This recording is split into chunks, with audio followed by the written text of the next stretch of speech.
AudiCAD-ийн 285R ярьж байгаа. Энэхүү ярилцлага ерхий хэснийг хамтдаа харцгаая.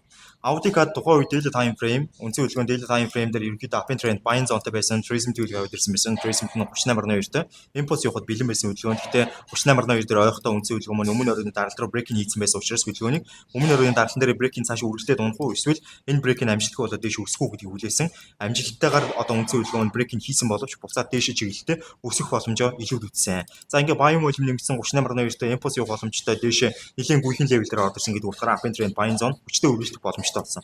4 цаг дээр хөдөлгөөн 4 цагийн down trend selling zone-тай байсан ч гэсэн daily time frame дээр үндсэн хөдөлгөөн маань breaking хийгээд breaking амжилтгүй болсон учраас үндсэн хөдөлгөөн дээш чиглэлтэй өсөх боломжтой болж ирсэн. Энэ тарах юм бол 4 цаг up and trend buying zone-тэй биш down trend selling zone-д шилжсэн боловч энд breaking амжилтгүй болгож дээш чиглэлтэй хөдөлгөөн өсөж эхэлсэн байдаг. Тэгэхээр 30 минутын дээр үндсэн хөдөлгөөн маань daily time frame-ийн тухайн breaking-ийг амжилтгүй болгосныхоо дараагаар 30 минутын tracing төлөвлөгөөнийг хийж орж ирсэн. 30 минут тэрнээс өмнө бол ерөөдөө down trend selling zone-тай байж up and trend buying zone-д шилжээд хэд хэд удаагийн tracing төлөвлөгөөнийг хийгээд daily time frame-ийн resistance дээр орж ирэхдээ бүр 30 минутыг нэг удаа down trend болгож үзсэн боловч тэр нь амжилтгүй болж buying volume dominant болоод үндсэн хөдөлгөөн нь buying volume илэрхийлж гарч ирээд tracing төлөвлөгөө өгсөн байдаг. Тухайн tracing төлөвлөгөө нь өмнө байсан impulse төлөвлөгөөнийхөө Fibonacci-гийн 38.2 дээр таарсан нь өөрөө 30 минутын buying volume-ыг маш өндөр байгаа гэдгийг илэрхийлэн үндсэн хөдөлгөөн дээр buy арилжаанд орох боломжийг өгсөн.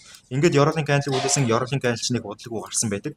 Euroline candle гармагц бид нэр арилжаанд орсон байгаа. За Euroline candle маань үндсэндээ энэ тарагдж байгаа энэ ногоон candle гарсан. Тэгээ үндсэн хөдөлгөөн маань дэвшээ 61.1 хүртэл одоо TP-г авах боломжтой болсон. За тэгээ нэлийн хэсэг хугацаанд хэрсний эцэст бол TP-г авсан 285 ашигтай арилжаа болжээ. Энэхүү арилжаануудыг хамтдаа хийх үсэх юм бол миний trade room линк дээр баярлалаа. Баяртай ажил олгох баярлалаа.